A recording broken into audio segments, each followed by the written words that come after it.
Welcome to this session of the Center for the Economics of the Internet.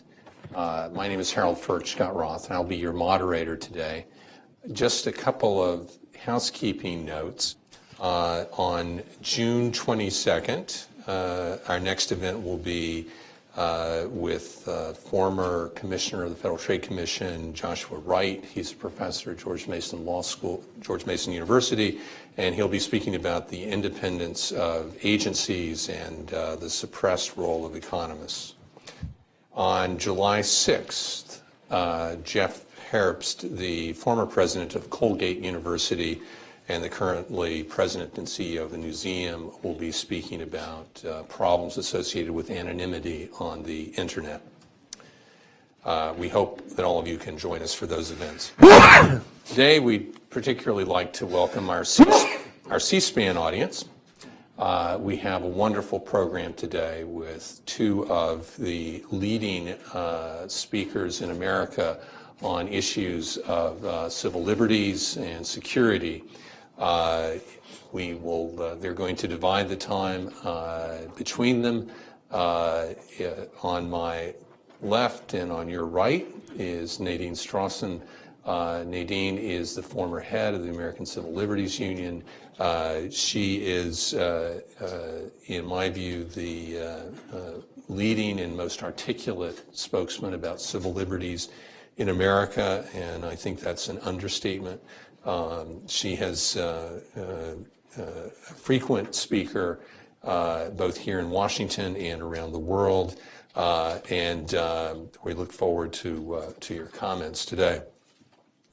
David Rivkin is one of the most prolific writers. I think he is probably the most frequent columnist in the Wall Street Journal, writing about a variety of topics, usually related to constitutional law and the role of the federal government.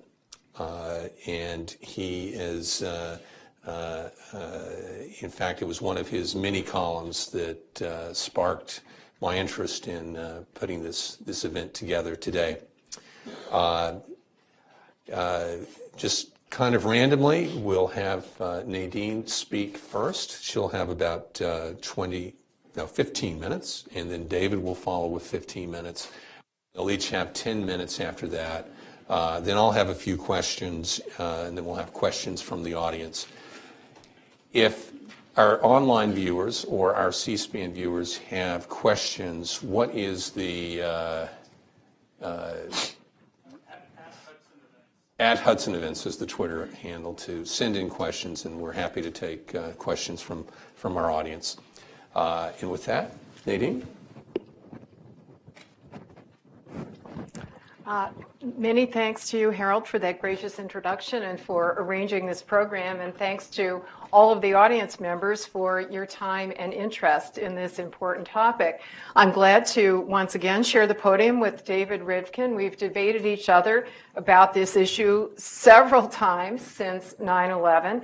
One such debate was for the Intelligence Squared series way back in 2007, when we addressed the following provocative question: better, more domestic surveillance than another 9/11? Well, not surprisingly, before the debate, most audience members voted against another 9/11 and hence for more surveillance. However, I'm proud to say that my debate partners and I persuaded almost 20% of the audience members to change their minds, so we ended up winning that debate. Notably, one of my debate partners on that occasion was Bob Barr, and I say it's notable because he was a conservative Republican member of Congress from Georgia, and notably one of David's teammates was Andrew McCarthy, the federal prosecutor who led the prosecutions of the 1993 World Trade Center bombing and other major terrorism cases. And that is notable because recently Andrew McCarthy has been speaking out strongly against excessive government surveillance, as have others who have held top counterintelligence, and national security positions. They maintain that national security and personal privacy in our online communications are mutually reinforcing, and correspondingly that excessive surveillance undermines both security and privacy. So to explain why that is, I'd like to quote a couple recent publications by some of these former officials. First, one from Andrew McCarthy, as I mentioned, the former terrorism prosecutor in the National Review, of which he is a contributing editor. His comments were triggered by the recent Apple FBI controversy, but they address fundamental general points about government's limited power either to constrain individual rights or to conscript private business. As Andrew McCarthy wrote, quote, "Our rights to communicate and to be free from unreasonable searches pre-exist law enforcement's capacity to intrude on them. It is law enforcement's burden to evolve technological surveillance capabilities that can be deployed in a manner consistent with our rights. The Constitution's point is to limit government's ability to intrude on liberty, not to limit the scope of liberty to government's capacity for intrusion." Again, former federal terrorism prosecutor, former debate partner of David Rivkin. Now, let me quote a recent Washington Post op-ed by three former top national security officials. Mike McConnell, former director of the National Security Agency, the NSA, Michael Chertoff, former Homeland Security Secretary, and William Lynn, former Deputy Defense Secretary. For several years, they've been writing that the Chinese government poses a serious national security threat through its massive theft of intellectual property, technology, and business information. They therefore advocate ubiquitous encryption to protect against such cyber exploitation. They do recognize, obviously, as former law enforcement security officials, they recognize the serious concerns that the FBI has raised that such encryption would allow criminals to keep their communications secret. But they explain, we believe that the greater public good is a secure communications infrastructure protected by ubiquitous encryption without building in the means for government monitoring for three reasons. First, this would protect individual privacy and business information from exploitation. Second, requiring U.S. technology providers to build in access for law enforcement will not prevent malicious actors from finding other technology providers who will furnish ubiquitous encryption. Finally, if the U.S. makes this demand, other nations such as China will insist on the same. There will be no principled basis to resist. They therefore conclude as follows. Strategically, U.S. businesses are essential to U.S. national security interests. Therefore, it is essential to protect U.S. business from economic espionage. And that strategic imperative may well outweigh the tactical benefit of making encrypted communications more easily accessible to Western authorities. So let me summarize the theme that I've been developing so far. Our debate topic raises complicated, nuanced issues. Balancing liberty and security, privacy and security is not a zero-sum game. And experts' positions don't follow any predictable patterns depending on factors such as their political views or whether their backgrounds lie in national security or civil liberties.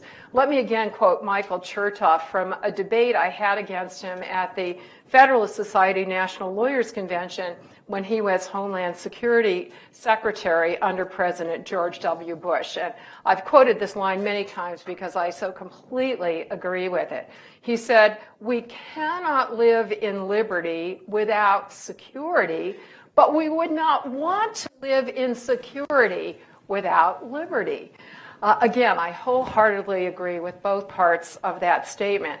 I've devoted my life to advancing civil liberties, and I have never felt liberty to be more endangered, including my own personal liberty to be more endangered than when I was in a country that lacked basic security. So while I was boning up for today's debate, what I found most terrifying about government efforts to expand surveillance was not only the encroachments on privacy and free speech, negative as those are, as Andrew McCarthy noted in that quote I cited earlier, but I am also at least as terrified by the prospect that ramped up government surveillance will make all of us law-abiding citizens more vulnerable to crime, including terrorism and sabotage, as explained by respected technology and security experts. I have to confess, I'm a patriot, but I do not share Patrick Henry's famous statement, "Give me liberty or give me death." I happen to believe that I should be alive in order to enjoy my liberties. So I want to quote a brief that was filed in the San Bernardino Apple FBI case by a prominent, respected group of security and cryptography experts. They detail the various serious security risks that would result from forcing device manufacturers to facilitate access by U.S. law enforcement, as the FBI, of course, was seeking to do. Now, exactly how serious the risks are depend on exactly what the manufacturers would be forced to do. As the security experts explained, the worst case scenario is consistent with what the FBI was arguing for. That worst case scenario would be if Apple were forced to sign the custom code that the government wanted to force it to design, and if that code is capable of being used on any Apple device with the same operating system. Let me quote these experts. If that leaks, the public danger would be literally catastrophic. After all, iPhones and iPads are used not just by members of the general public, but also by airline pilots, surgeons, police, and President Obama. Experience and history lead to the conclusion that forcing a company to undermine its own product's security will imperil not just the cybersecurity, but also the physical security of its worldwide users. In sum, weakening communications privacy protections, far from advancing security concerns, to the contrary, may well have a net negative security impact.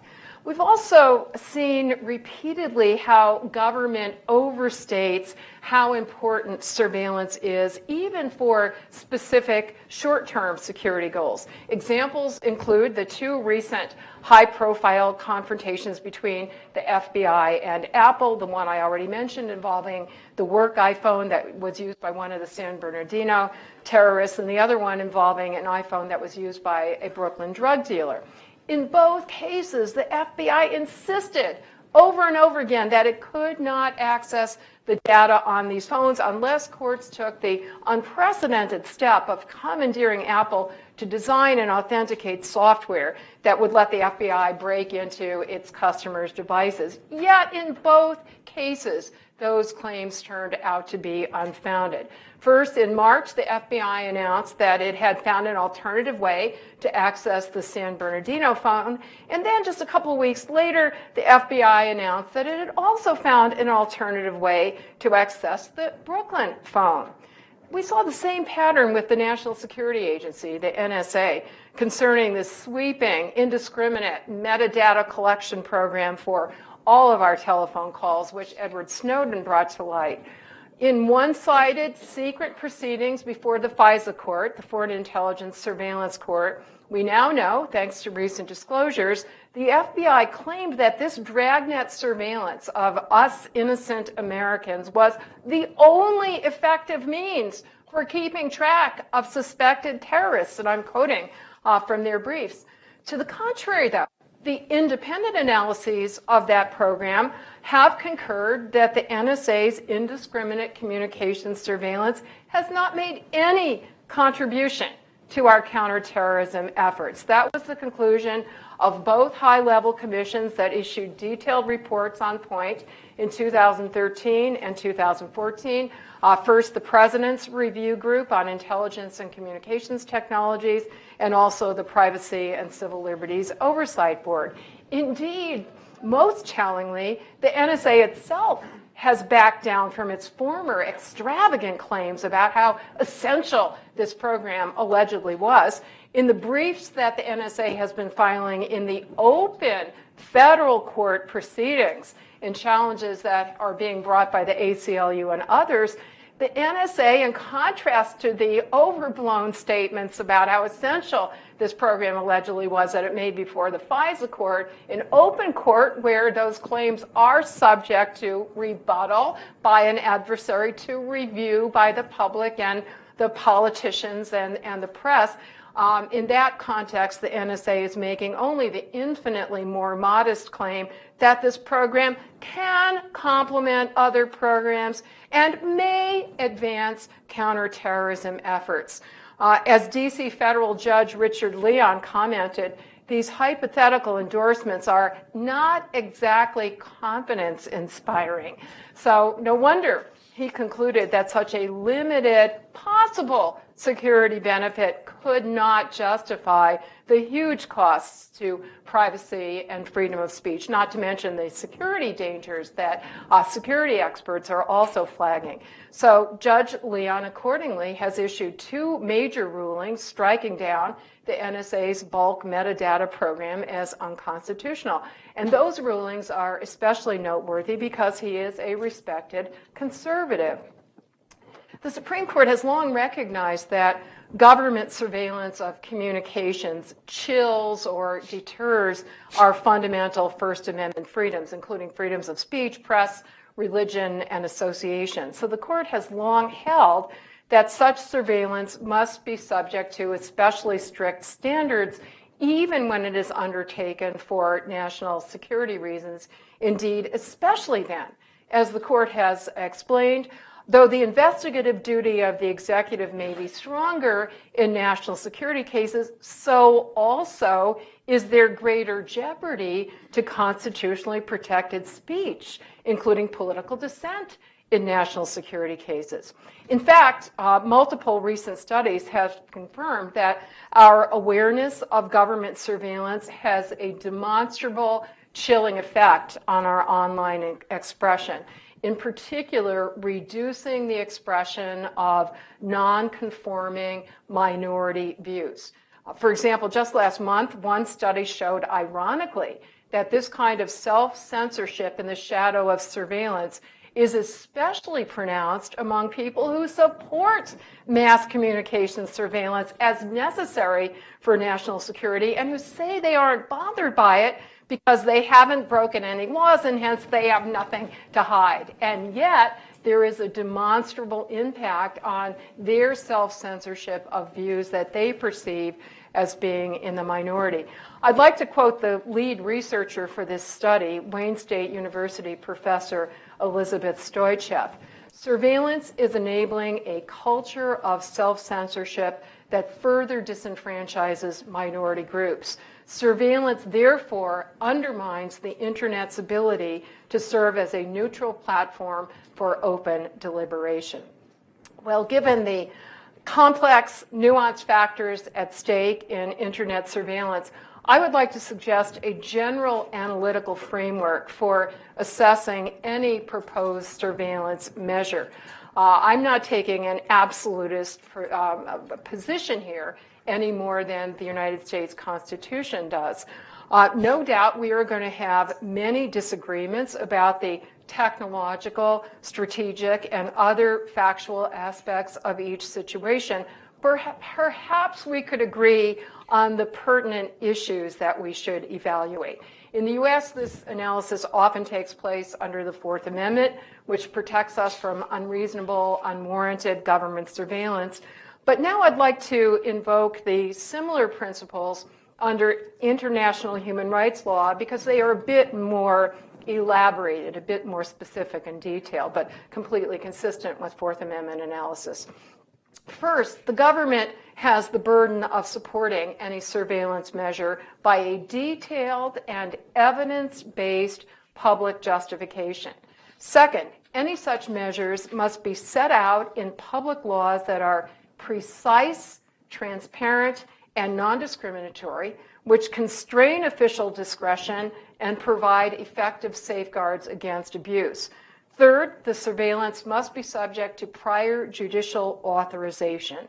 Fourth, surveillance measures must be resorted to only when necessary to achieve an enumerated important goal. In other words, as we often say in the US, the least intrusive means available for achieving that goal. Fifth, the benefits gained through these measures must not outweigh any harm that they cause, including harm to third parties and to network infrastructure and security. And finally, these measures should be overseen by an effective, impartial, and independent civilian oversight authority.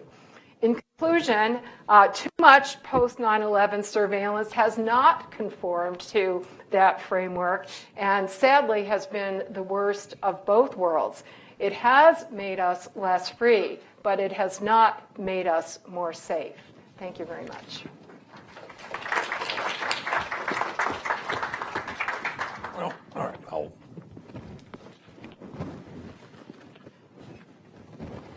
I also wanted to thank Harold and Hudson and Nadine for coming here today. I will speak for a little bit, and hopefully we have some good debate. Let me go a little bit broader, and I should say in advance, there are some points in which Nadine and I agree, but we kind of fundamentally disagree. Well, let me walk a little bit through, go a little broader and walk through what I call threat assessment. At least I'm glad that Nadine did not contest, as some of the folks who are opposed to surveillance in whatever incarnation it comes. We don't disagree about the threat. We're facing a serious threat ranging from lone wolf attacks to attacks planned by terrorist organizations. Don't need to be very profound about it. Any one of you who reads papers and watches the news knows that Al-Qaeda has morphed into numerous entities. You've got ISIS, you've got numerous other organizations. You've got serious problems. We've not had sort of existentialist level of attacks using weapons of mass destruction, but we've been lucky in many respects. I don't know, but luck would indefinitely hold. We had mass casualty attacks, certainly in places like Paris and Brussels. We had been much more fortunate on American soil, and we can talk about why that's the case. But we've had San Bernardino, we had Boston. We are quite vulnerable, again, to attacks that would spoil your day if you happen to be caught in one, to attacks that would fundamentally degrade the quality of life in large regions and may imperil even more fundamentally our national survival. I should say, by the way, we're very vulnerable as a civilization. I mean, there are people who write wonderful studies about it, so I would not belabor it and I want to scare you, but attacks at the portion, for example, of our transmission infrastructure may well leave large portions of the United States not able to have electricity restored for days and weeks. And it's not just a question of not having heat and air conditioning, it's a question of not having any transportation because, of course, all of our vehicles get fueled using pumps that are fueled by electricity. It's not having any law and order because the police also relies on the same types of techniques, not even National Guards coming, et cetera, because we all depend upon transportation for our mobility. So we are facing a serious threat. Now, fortunately for us, that threat, despite, again, some folks in this country doing lone wolf stuff and some penetration by the bad guys, that threat is mostly overseas. So we have the enemy that's operating at what military would call long lines of communication. With not very clear hierarchy. We're frankly not the greatest, and thank God for that, planners in the world.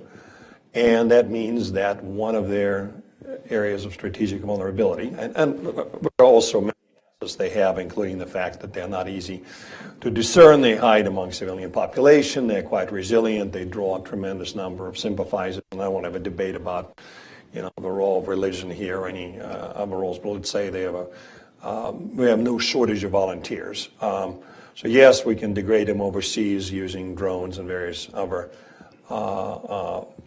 attack methods, but fundamentally their Achilles heel was communications. So we have to disrupt their communications. We have to learn how they communicate. Now that's good news because again we have technology that can help us to do that. The bad news is we live in a world where people are very anonymous. Again, not to bore you with history, but while the world was a much larger place in the 17th and 18th century, it's actually much, much easier to be lost in this world. We don't carry internal passports. Identity documents are easy to fabricate. Most of us do not know our neighbors. So it's very, very easy to be kind of lost in places. Again, comes up every time you investigate some attacks/tragedy like San Bernardino and in Boston. So the good news is, despite this tremendous anonymity, given the way we live, buy things, sell things, rent apartments, rent cars, pay for meals, pay for lessons, there's a lot of footprints you leave. I sort of like to analogize them with a kind of footprints. Again, in the olden times, you would leave as you were trekking through the snow. So there's lots and lots and lots and lots of electronic footprints, which can be only discerned if you engage in surveillance. And by the way, with all due respect to the lamentations about indiscriminate surveillance, by very nature, you need to have surveillance of the entire landscape. If you think about it in terms of hunting, you need to be able to traipse for the woods and look around because you don't know where your prey is. I mean, I understand in the law enforcement context, you do have, something first to start an investigation, which is below probable cause, reasonable suspicion, probable cause, you go to magistrate. I mean, I do this stuff for a living, sometimes challenging the quality of a government's warrant and whatnot. I get all that, but it's utterly irrelevant in the counterterrorism context. And to say, as some folks in the Hill, like Rand Paul and frankly my friend Nadine said, well, indiscriminate is bad. It has to be indiscriminate, number one. Number two, I will perhaps shock you a little bit by saying we have to surveil more. Not only I would restore the metadata collection, I would couple it with a comprehensive data mining of all sorts of other databases, which, again, not a new idea. It had a somewhat unfortunate name of a total awareness program, which was briefly kicked around after 9/11. Unfortunate name. Even in early post-9/11 days, it did not last very well. But I would tell you, and again, we'll hopefully talk about it more, but the notion that you can really intelligently assess the value of this effort in sort of simplistic and crude terms, ladies and gentlemen, saying, well, how many terrorist plots did the metadata collection, and you all know what metadata is a silly question. I used to be a defense analyst in the early stages of my career. It's like asking, what is the role of, a particular subset of your artillery capabilities, or what's the role of one transport helicopter out of many in your helicopter fleet? You bring a variety of assets to bear upon a given task. There's synergies among them. Yes, you presumably want to invest money in something that has some relevance, but I mean, nobody ever in the military context subjects a particular facet of your capabilities to that type of answer. You cannot. You won because you use your artillery, you use your standoff munitions, you use your fixed-wing aircraft, you use your helicopters, you use troops on the ground, and you defeated the enemy. And yes, people engage in operations research afterwards and come up with some generalizations, but you cannot ever justify anything well by requiring the government to prove almost beyond a reasonable doubt, as Nadine's test would be. It makes sense. So again, I would combine, and I'll reassure you in a second that I did not agree about encryption, so I'm not being a total troglodyte here, but I would engage in most wide-ranging surveillance amalgamation of all sorts of publicly available data. Because look, again, the good news is that if you put things together, and I'll tell you in a second how you do it in the age of cognitive computing, but if you put things together, if you look, for example, at some of those metaphorical footprints in the snow, terrorists or bad guys do strange things, For example, Mr. Farouk went, prior to the San Bernardino attack, went for some target practice. Okay, we go to target practice. I've not done it in many years. When I was younger, I enjoyed going to target practice. But typically, I went to the same target range because I chose one that I'm almost comfortable at and was close to my house. Or convenient in my office, I frankly don't remember. He went to multiple target ranges. It was kind of weird. So that's one little data point. And let's say, he engaged in other types of behavior in terms of what establishments he frequented, what he bought, what types of phone calls he made. Again, not talking about content. I'm talking about metadata, and I'll try to convince you in a second that there's absolutely no reasonable expectation of privacy in that type of data, but that's a legalistic, well, important point. So if you put all those things together, you can get some meaningful number of red flags. Not a certainty that somebody's a terrorist, red flags.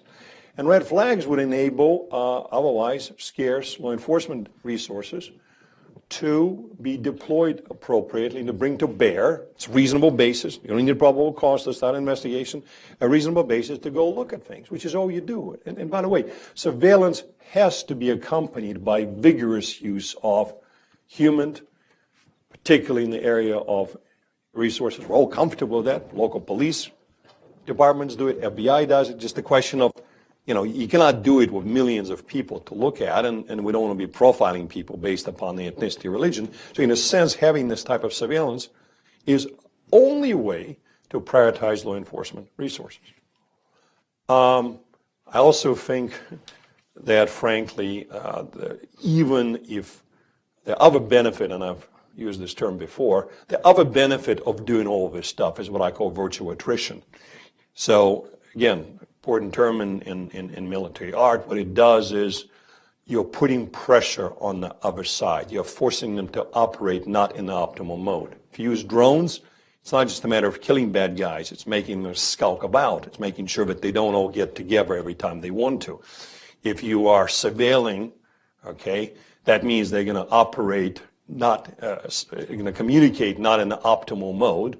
They're going to not have the same information density being transmitted. They're going to communicate through channels that have, coding and decoding. So it has value. Again, that's what the military does. It's not all about killing people and breaking things.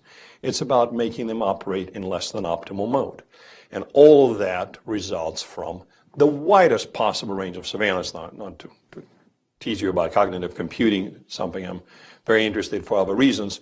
One other criticism you've heard in the past was, we're assembling this treasure trove of information and nobody can make heads or tails out of it. With metadata, for example, you can figure out the so-called 1 or 2 hops who is communicating with people in a terrorist list. But what do you do with that? Well, if you look at, AlphaGo computer and various other things and Watson that IBM is doing, we're very, very close to the point where cognitive intelligence machines would be able to analyze data to precipitate out these types of patterns and then, say, present to their human overseers, hey, look, there are 50 or 60 telltale signs that suggest that maybe investigations need to be initiated to look at this person or that organization. As far as encryption is concerned, Nadine and I agree. Not so much because of a balancing of cost and benefits. I don't want to get there. Basically because it would not work. And I've written suggesting that I don't think that backdoors and mandatory decryption keys should be provided. Should not be provided because the risk of penetration by the bad guys is worse than the benefits of reading this information. Basically, that data stream is going dark, ladies and gentlemen, and it's very simple.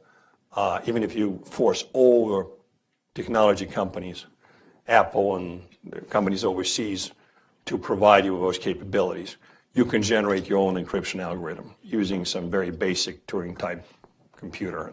So it would not work. Since not work, not worth debating it. Now, interesting thing, however, is that being able to discern that somebody is using the strongest possible encryption, and it's customized encryption, ladies and gentlemen, not the commercially provided encryption, is an interesting telltale sign, because no matter how paranoid we are, if I'm talking to you or I'm talking to my friend from college days, and I'm using the strongest encryption and it does have telltale signs, why the hell is that? So it's one interesting interesting sign among other signs that can be used to precipitate out potential things worthy to look at. Now, the thing that depresses me the most, frankly, is the quality about, I'll stop in a minute, about discourse about those matters. Because I would submit to you, when I hear Nadine, my esteemed greatly, and that there were terrible abuses. I don't know what the hell we're talking about. There have been no abuses worthy. Look, the government's a clumsy beast in any administration. Some are better than others, but the government, and we better remember that when we talk about all the good things that only government can do, they don't do things perfectly. They don't deliver goods and services perfectly. They don't deliver medical care well. They don't deliver social services well. They don't deliver national security well either. So there are always debates and disputes, and people step on each other's toes and write reports that reflect not only the revealed truth, but their bureaucratic preferences. But by any reasonable historical standard, about thinking about all the bad things that happened in the aftermath of World War I and World War II and during the Cold War and witch hunts and McCarthyism, what abuses, aside from this hugely overblown stuff, and I wish I can put it somewhat more robustly, by Snowden, has anybody been punished, repressed, lost jobs, lost tenure, put in prison, had accounts frozen? The worst thing is the so-called love int, that it turns out, because for one thing, our intelligence agency is operating with tremendous amount of oversight, both internal checks and balances where, FBI is looking at NSA and NSA is looking at the CIA, et cetera, et cetera, et cetera, plus congressional oversight. The worst thing that had happened, ladies and gentlemen, aside from all the speculative nonsense, is that you had 2 or 3 analysts, who've been written up, unclassified, use the program to spy on their girlfriends or wives, see if they were cheating on them, and they were punished for it. It all came out. Really? I'm not minimizing that. I'm not saying it's a good thing, but that's really horrible abuse, worthy of putting a thumb on the scale of balancing liberty and order. It's ridiculous. Nothing like that happened, and nothing like this is likely to happen. Now, Nadine probably correctly noted that there are some people who are deterred by this age of massive surveillance that the government engages in, and it adversely impacts their speech. I'm all in favor of having untrammeled exercise of our First Amendment protected associational and speech rights. I litigate a lot in this space. I get it. But the question is, if people have unreasonable fear about something, it's like vaccines. Look, there 20 or 30% of Americans believe that vaccines kill and it's not vaccination. It's an absurd view. That view should not be indulged. That view should be combated and overcome, because vaccination is good for you despite some risks. So does surveillance. So I have no doubt that there is some self-censorship, but that's not reasonable. And we should have a debate that points out why that's not reasonable and gets people comfortable with that degree of government involvement. I mean, another funny thing to me, and I do a lot of regulatory law, the government is far, far more able to hurt individuals and companies in spaces that have nothing to do with terrorism, uncovering alleged healthcare fraud, or environmental violations, or security violations. And again, I'm not saying I served in 2 administrations, I'm not an anti-government nut, but the government can not only be clumsy, the government can be repressive, individual officials, and vindictive. Okay, that's why we have laws to go after individual officials at federal, state level who've done it. Far worse things, believe me, happen in all those other spaces we're not touching today. The counterterrorism and national security is so heavily regulated, with such level of political accountability, both within the executive branch and Congress and judicial, that it's good. I'm in favor of bolstering, I've written about it, bolstering oversight a bit more, having more detailed briefings, frankly, having members sign a piece of paper attesting that they've been briefed, so we don't have memory failures like some people had.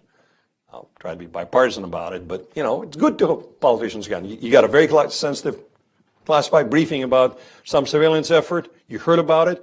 If you don't like it, say something now. If you're not saying something now, put your Jen Hancock, so 6 months later or 6 years later, you would say, I wasn't there, or I didn't hear it, I didn't understand it. That would be a good thing. But it's good there are no problems fundamentally here. And one final point, which is both, matter of policy, but also matter of law. The notion the judiciary should be more involved in it, with respect to Nadine, makes no sense, either policy-wise or constitution-wise. In our constitutional system, Article 3 is not a privy council. The judicial role is essentially in signing off on warrant applications. That's it. They're not supposed to, they're warrant commission to investigate this or some other commission to investigate that. So you can have a Chief Justice participating in his private capacity, not as a judicial officer of the United States, in some policy exercise. And there are judges, my good friend Judge Posner loves to write about national security and may sit on some commission one day. But that's not what judiciary constitutionally does. I would submit to you that FISC, even today, is probably operating beyond its proper constitutional remit when they pass judgments on programmatic components of our national surveillance efforts, far removed from approving warrants. But doing it more of that is a bad idea. And let me tell you, as Constitution aside, and I venerate the Constitution, being a constitutional lawyer, but in general, framers were very smart. Having the judiciary participate in something that ain't judicial doesn't do any good. It only gives cover to the two political branches. It only diffuses responsibility and accountability. I far rather have the executive be accountable for what it does, Congress be accountable for what it oversees, versus saying, well, and it comes from both critics of surveillance, for example, metadata collection, as well as supporters. Oh, well, FISC signed on it. Well, who cares? They didn't sign about it as an Article 3 court. I don't think they are an Article 3 court, even though they're comprised of federal judges. So let's not sort of idealize and over-venerate the notion if we put a bunch of judges in there, it would make it better. But my bottom line view is there's no fundamental problem. Everything is fundamentally fine in this space. And we should have a serious education campaign that tells people that the problem, but I think Nadine has raised this. One final point. What I don't understand for the life of me, we live in an age where people almost happy to expose their innermost thoughts and most private observations with Facebook and Twitter and this and that to a cast not only to your closest friend, your BFF, but hundreds of people who submit all sorts of information to commercial entities in order to get credit and goods and services and various other benefits, okay? And there's some regulation there, and I'm not saying there should be, but do it as a price of existing in a modern world and doing well. Now, there are some people who go live in the woods and don't do that, but it's a very distinct minority. For the life of God, why are people much more comfortable doing all that in a situation there's a lot less oversight, a lot less regulation, and a lot more opportunities for abuse? Because there are definitely abuses in the private sector every time there are data breaches and whatnot. Much worse than this love-in thing with 2 or 3 analysts who are spying on their girlfriends or wives. Why is this different? Now, the answer, of course, would be the government can do worse things to you if they learn something than your local Walmart. But you have to be reasonable. Everything in life is a matter of reason. Okay, the government could do worse things to you, but have they? What's the pathway? What's the avenue? Are there any examples in the last, since 9/11 or even before, of any bad things happening? And the answer is 0. Thank you.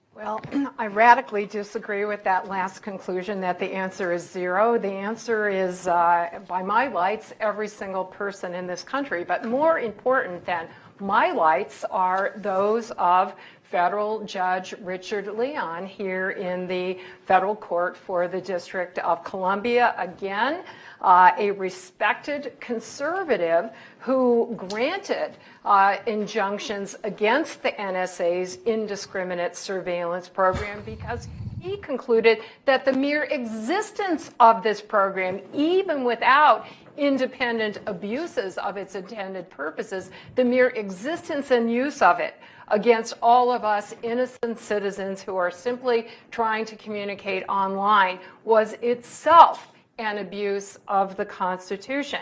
As he said, I cannot imagine a more indiscriminate and arbitrary invasion than this high-tech collection and retention of personal data on virtually every single citizen without prior judicial approval. Surely such a program infringes on the privacy that the founders enshrined in the Fourth Amendment. Indeed, I have little doubt that the author of our Constitution, James Madison, would be aghast. And for anybody who is a student of American history and constitutional history, we know that above all else, what the framers detested about the British rule and British tyranny was the so-called writs of general assistance that gave precisely, purported to authorize officials to engage in indiscriminate surveillance. Now, by the standards of the NSA, this would be rather trivial, right? Invading your physical space, indiscriminately rummaging through your papers. As many people have commented, James Madison and others would have rolled over in their graves if they could imagine the infinitely more intrusive, pervasive, indiscriminate surveillance to which all of us are subject. Every single communication, every single thought, every single association, financial transaction, health information, and the full treasure trove of information about us that has been subject to the indiscriminate surveillance that Judge Leon found fit to find unconstitutional. However, there has also been specific abuse, even beyond the secretive, at best, deceptive at worst existence of the program. As David does what many defenders of that program do, which is to assert that it was subject to oversight by other branches of government. How meaningful is that oversight, given the shroud of secrecy and dishonesty in which it was cloaked? The most notorious example of which being Director of National Intelligence James Clapper testifying before Congress in what he later admitted was a bald-faced lie, that this program was not going forward. He first retracted and apologized by saying, well, that was the least untruthful answer I could give. Later on, he retracted even further and apologized for having lied. So there cannot be meaningful oversight without truthful information. And David, from one of the pieces that you wrote recently, I think we agree on this, that for the sake of making Congress itself accountable and helping Congress to make the surveillance, the executive branch, surveillance authorities accountable to we the people, there should be much more information sharing back and forth about this.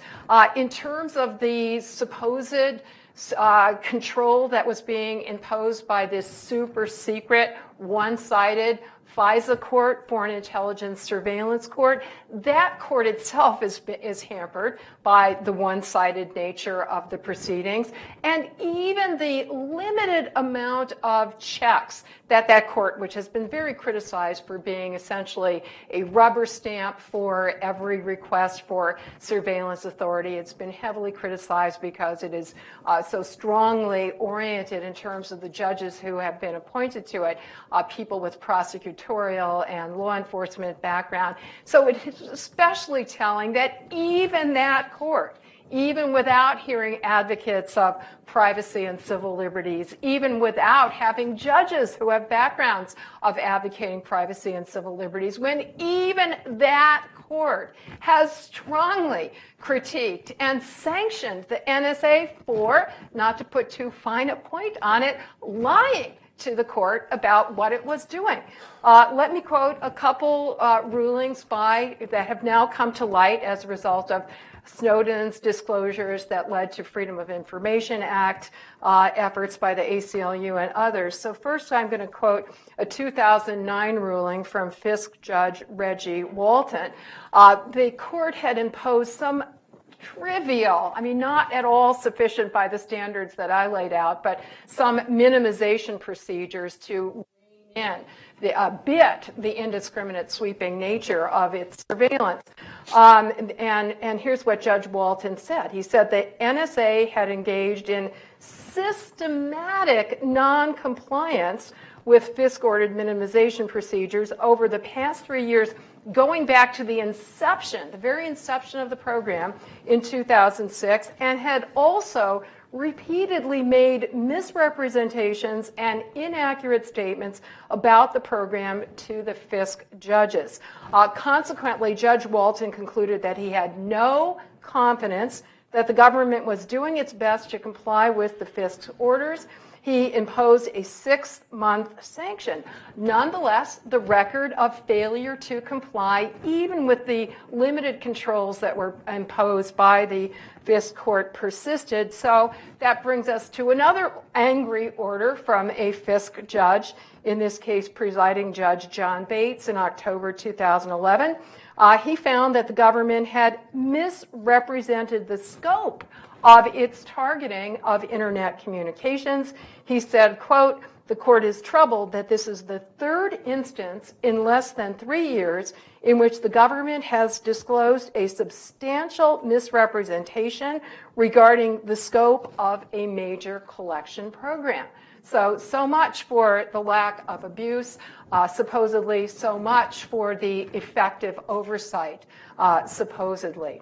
Now, to turn from an area where we strongly disagree to an area where we disagree, I'll turn to the first, or where we agree, at least in part, to the first point that David made, and that is the seriousness of the threat to national security that this country faces. I take those threats extremely seriously as a philosophical matter and as a practical matter.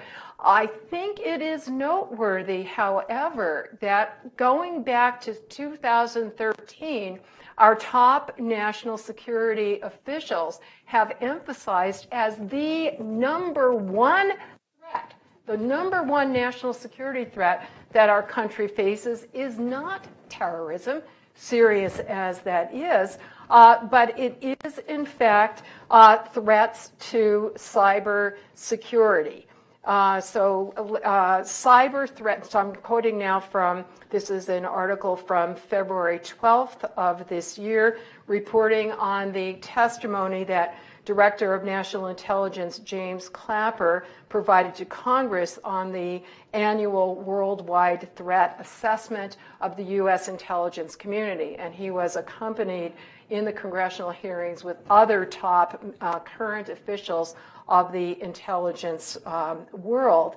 And they deemed cyber threats as the top global threat facing the United States, which is exactly why you see this constellation of past and current national security, counterintelligence, and defense experts saying that if we allow the government to get backdoors to our communications, to engage in excessive communication surveillance, that is feeding what is the number one threat to our national security. Far from making us more safe, it will, in fact, do the opposite.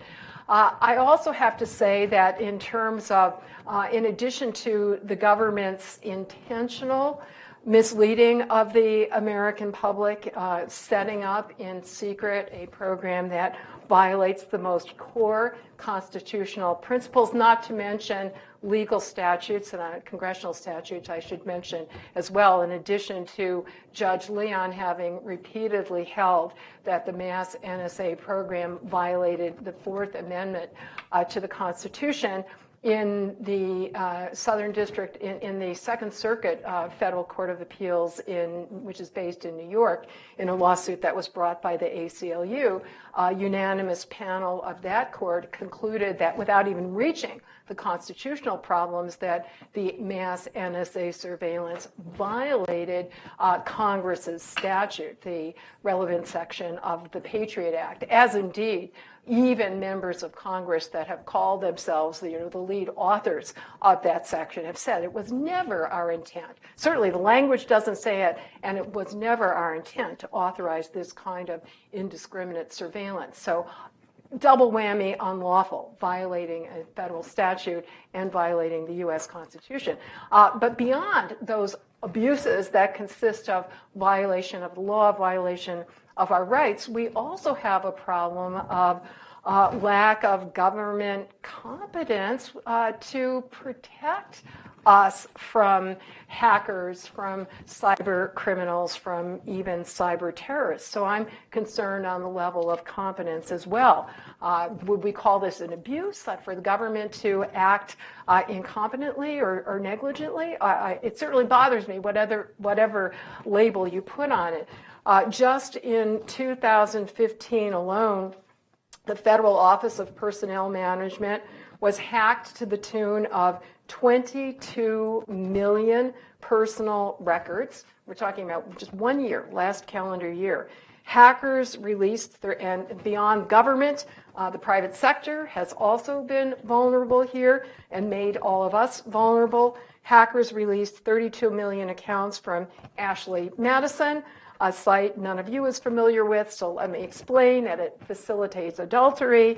And hackers also infiltrated Anthem, the IRS, and even the director of the CIA. So even without intentional abuse, we are also vulnerable as a result of negligence. I guess I've got to wrap it up, so let me just end with a question. David says that he thinks that the standards that are imposed under U.S. constitutional law and international human rights law before the government may engage in surveillance are too strict. I'd like to ask him what standard he would advocate instead. Surely he's not going to give the government an absolute free pass with no justification at all to engage in violations of both privacy and security. Thank you. I'll be very brief. First of all, in the law, complicated. It's a complicated area, but let me assure you that the Fourth Amendment does not mean what Nadine and some of her colleagues say it means. In order for the Fourth Amendment to even apply, and there are some serious disputes as to whether or not a warrant is required for any government acquisition of information which you have reasonable expectation of privacy. Reasonable expectation of privacy, and I'll explain in a second what it means. Or is it only the case that you have to obtain a warrant if information is or may be used for prosecutorial purposes?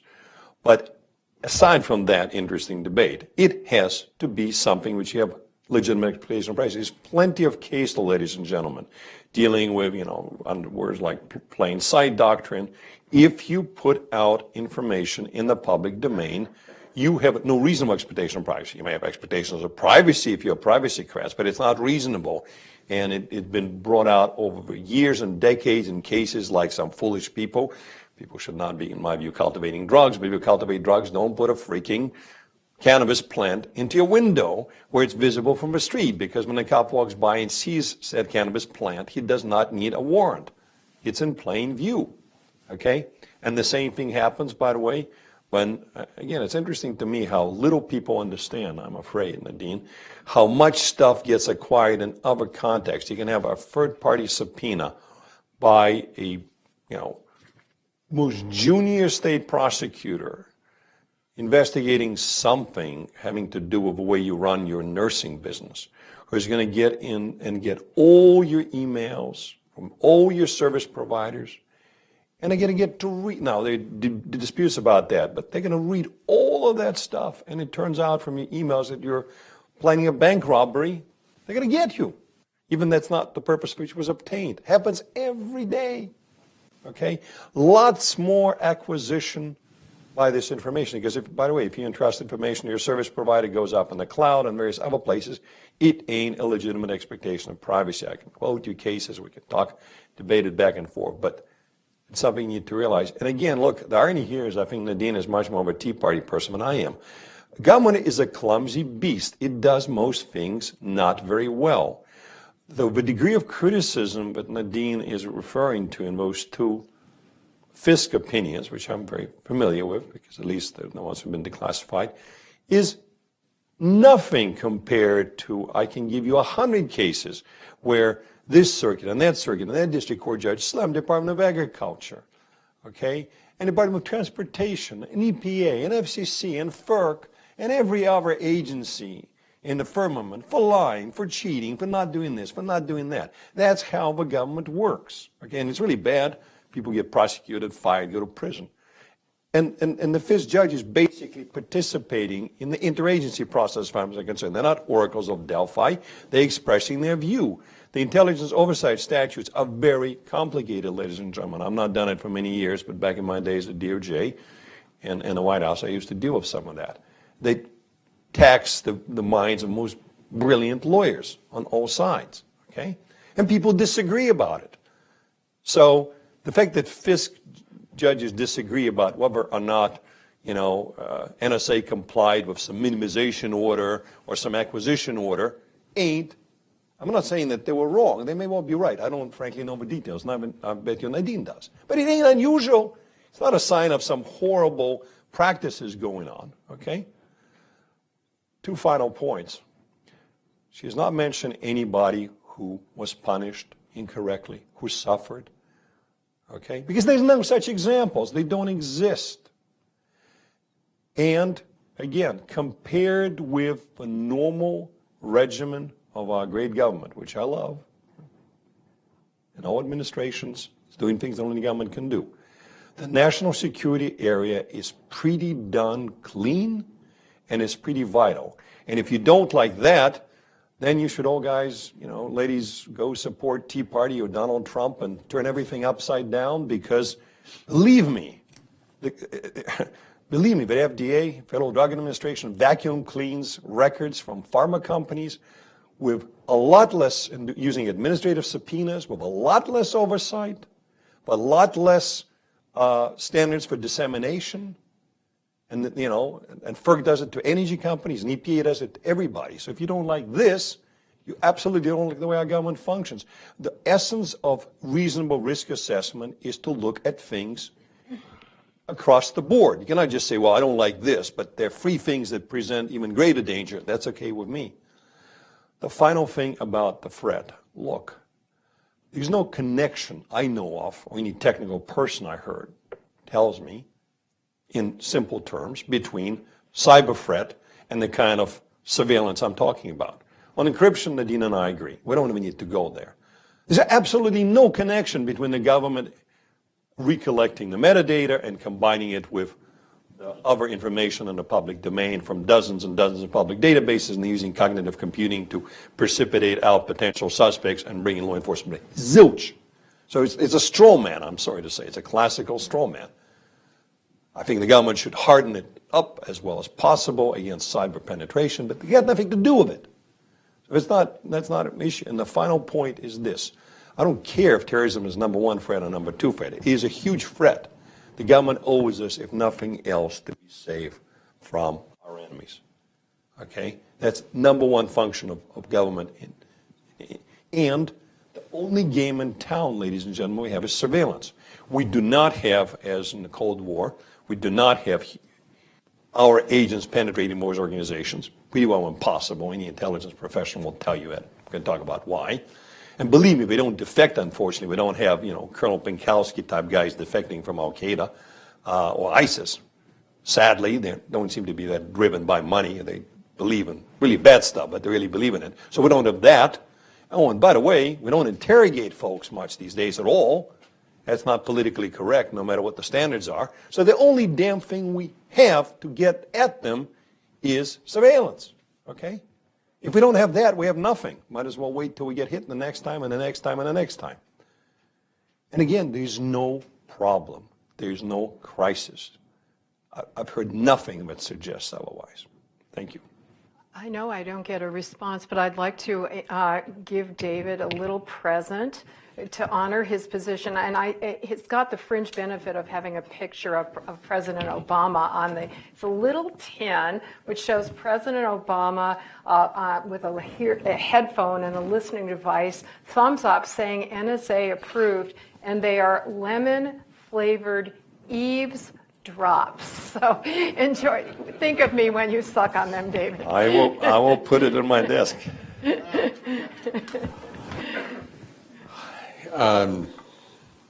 Well, I'm sure everyone has enjoyed this and learned as much from this as I have. I've been looking forward to this debate for a long time, and I've learned a great deal.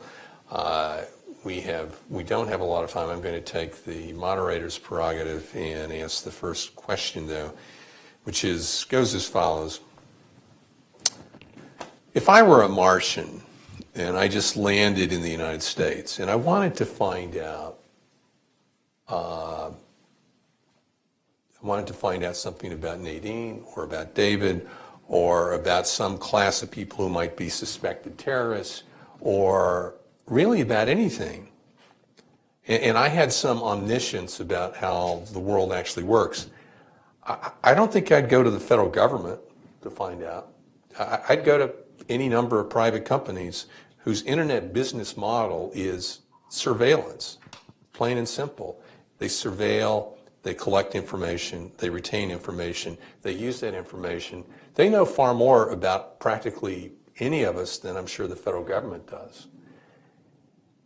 What the internet has done has changed, one of the many things that it's done is it's changed the way information is used, and as David, you mentioned several times, the government's very clumsy, they're not very good at a lot of this stuff.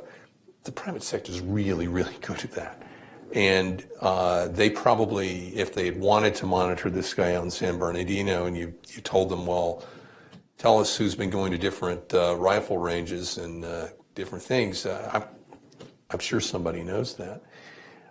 Could you, and yet there is an entirely different role of the government, as both of you have said. The government is different from a private company or a private entity, and yet I think the relative scope and control of information that the government has relative to the private sector, I would say 30 years ago, the government probably has far more information about individuals than the private sector does. Today, I think it's vastly the other way around.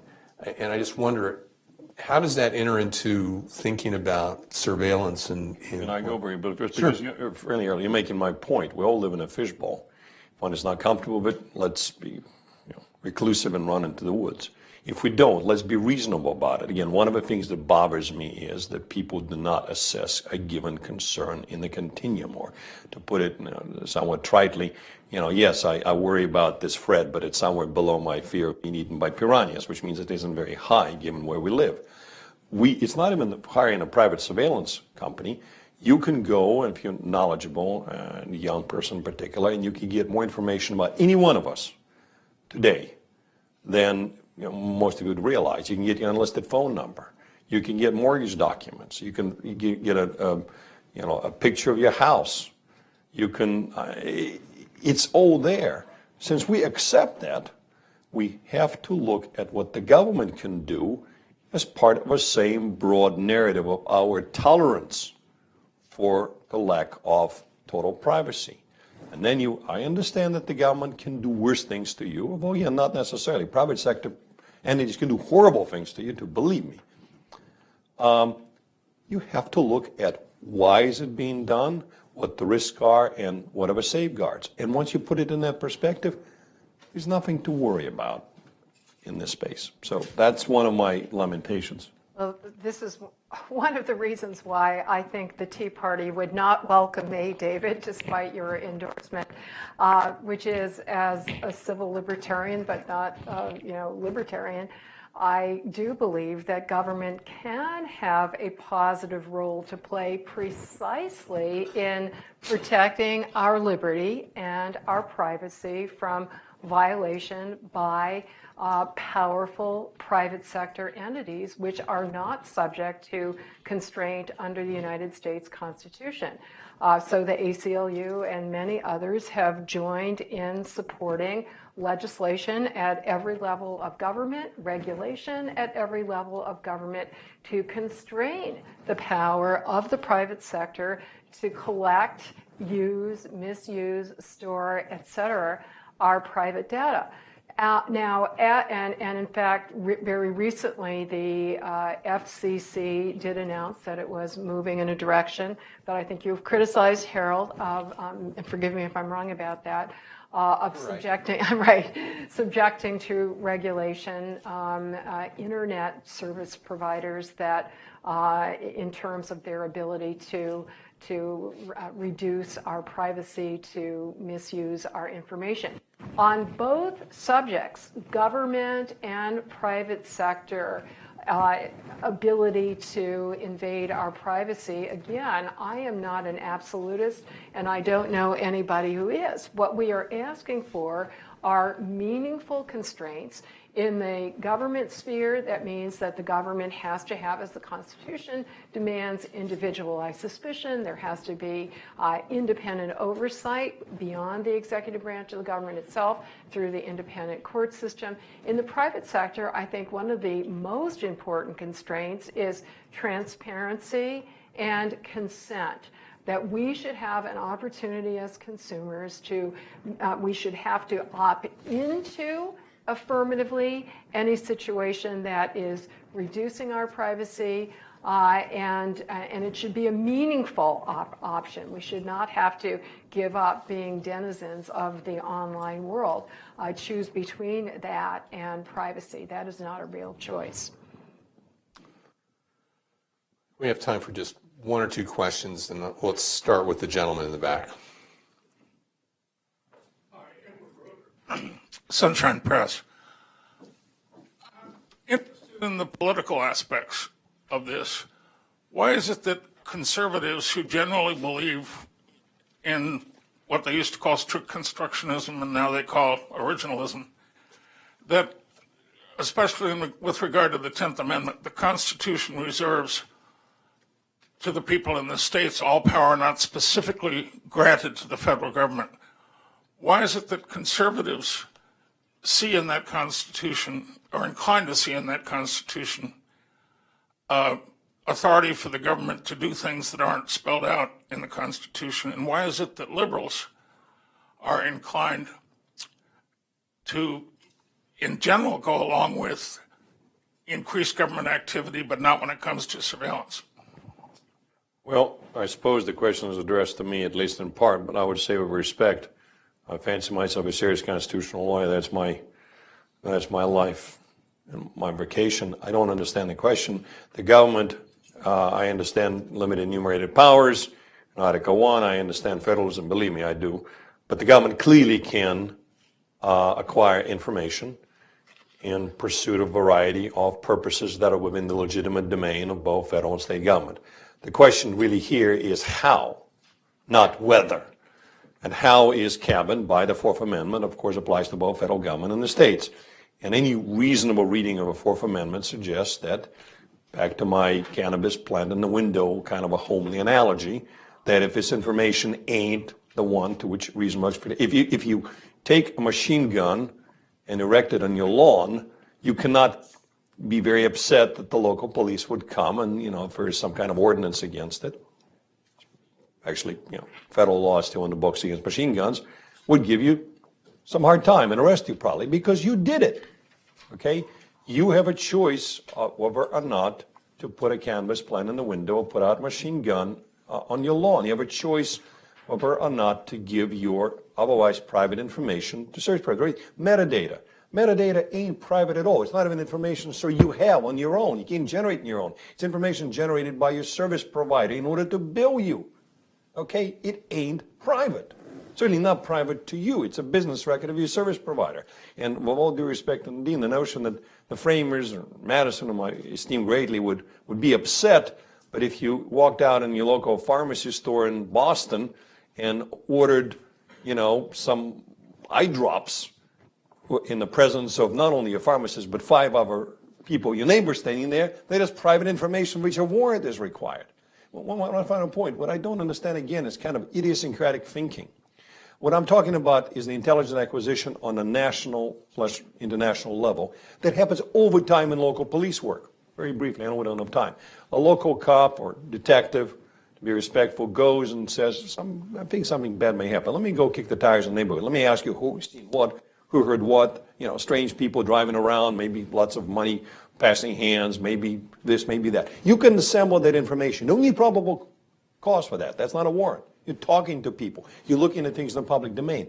Fundamentally, ladies and gentlemen, all that we're talking about, Nadine and I, is doing the same type of thing in a different sphere for electronic surveillance. But that's it. And why is it acceptable to go in the local bar and say, well, have you seen anything strange happen? Oh, you heard people talking about robbing the warehouse. Okay, who were they? Did you recognize? That's all kosher.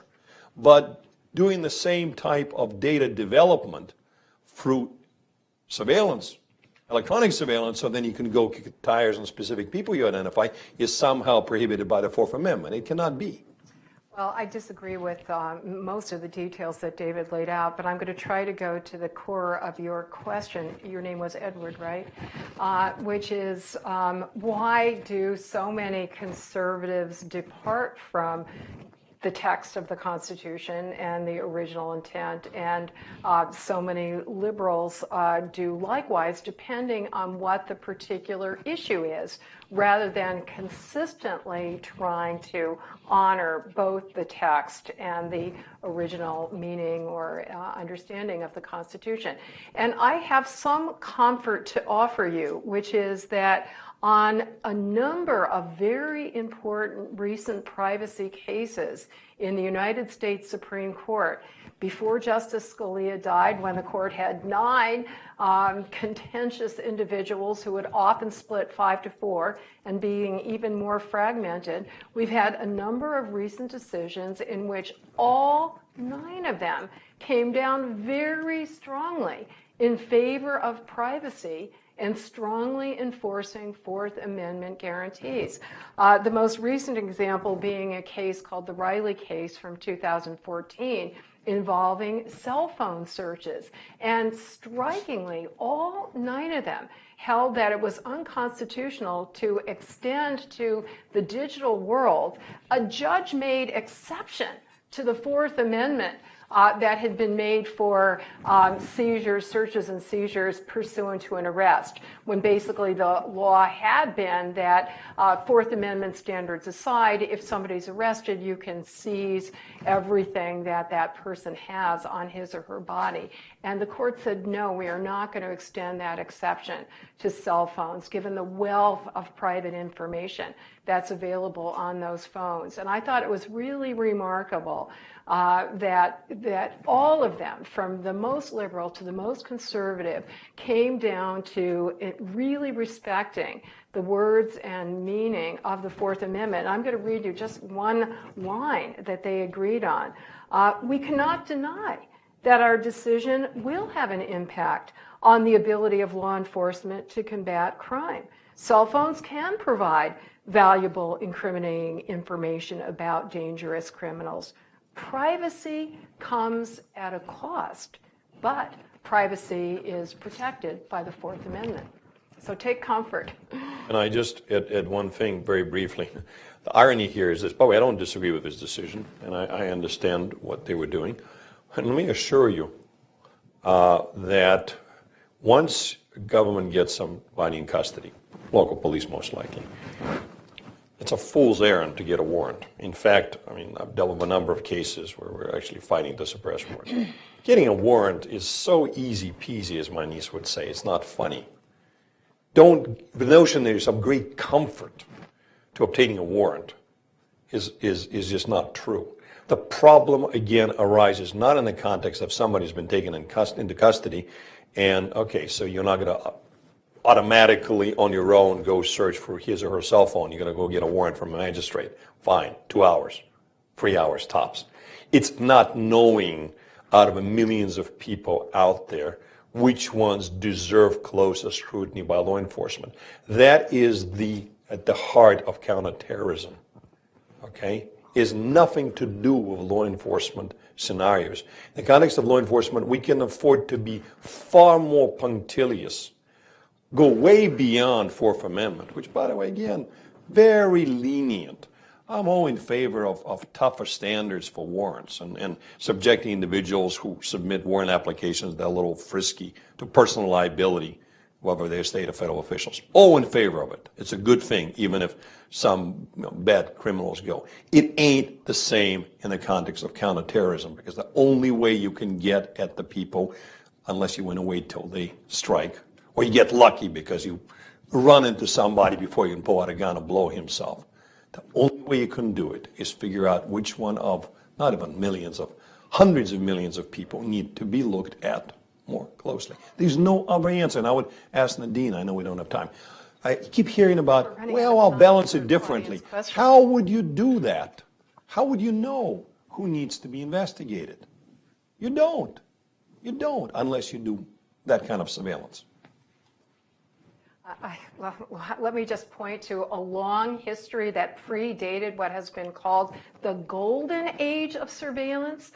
If you ask anybody now in law enforcement or counterintelligence, are they better off now than they've been in the past? They would say yes. They have an infinite amount of information about us and have been successful in foiling many counterterrorism plots, not to mention other law enforcement problems through the use of the techniques that are completely consistent with the Fourth Amendment. Indeed, right after 9/11, I remember former FBI Director William Webster who was opposing the extended government surveillance power under the Patriot Act, even before we realized that the government would in secret extend that power even further beyond the plain language of the provision. He said, look, when I was FBI director, he was also CIA director, we were able to foil, and he listed the number of plots through using good investigative techniques. We did not need to jump over, and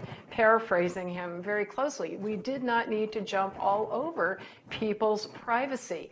In fact, the bipartisan 9/11 Commission, which looked into what caused the terrible tragedy on 9/11, what steps could be used to prevent another such tragedy, that kind of analysis was not done before the Patriot Act and this expansive surveillance power was rammed through with almost no debate, almost no hearings. But after the fact, they looked into it, and guess what? That bipartisan commission did not say we need more surveillance power. No, they flagged a problem that I thought, David, you indicated you might agree with, which is not that we can't gather the information, but we don't have the capability. We're not investing sufficient human and other resources into analyzing this huge mass of data that we already do have. So yes, we can have effective protection against terrorism. Nobody wants to be vulnerable to terrorism, certainly not me. Respect, this is not true. The 9/11 Commission report is still available. Talked at great length about the so-called wall, which is one specific manifestation of the restrictions, data sharing that are all rooted in obsession with privacy. But again, Nadine, I respect you greatly, but can you just in 30 seconds say, how would you find somebody like Mr. Farouk? Let's forget all the stuff about normal investigative techniques. How would you find another Mr. Farouk? Unless you look at the communication streams, not content, unless you look at my electronic footprints in the snow to see what are the telltale signs, bringing the best cognitive analytics possible. And if you massage the data, you can come up with enough parameters that show you a deviation above the baseline.